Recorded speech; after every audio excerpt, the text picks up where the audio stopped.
দেখতেই পাচ্ছ আমরা রেডি হয়ে চলে যাচ্ছি। কোথায় যাচ্ছি বলো তো? যেহেতু সানডে, সানডে মানেই তো খাওয়া দাওয়া আর একটু ঘুরতে যাওয়া।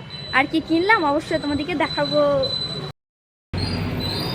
দেখতেই পাচ্ছ আমরা শপিং মল চলে এসেছি। চলো শপিং মলের ভিতরে তোমাদেরকে দেখ। আচ্ছা, শপিং মলে যেতে কার কার ভালো লাগে অবশ্যই কমেন্ট করে জানিও। আর শপিং মলে এসে কি কি কিনলাম তাও পরের ব্লগে দেবো। অবশ্যই দেখো, ভিতরটা একটু দেখিয়ে দিলাম তোমাদের। আর চলে এলাম মেশিনের দোকানে, সেলাই মেশিনের দোকানে। সেলাই মেশিনের দোকানে এসে কি নিলাম, কি জন্য এলাম, তার জন্য অপেক্ষা করতে হবে নেক্সট ব্লগের জন্য। আর দেখো এখানে স্ট্যান্ডার্ড কোম্পানি হচ্ছে মেশিন পাওয়া যায়, বড়, মিডিয়াম, ছোট মেশিন, সব রকম মেশিন পাওয়া যায়।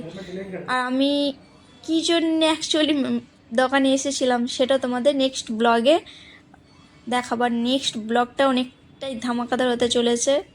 তোমাদের যারা যারা নিজের স্বপ্ন পূরণ করতে চাও, নিজের স্বপ্নকে পেতে চাও, নিজের পায়ে দাঁড়াতে চাও,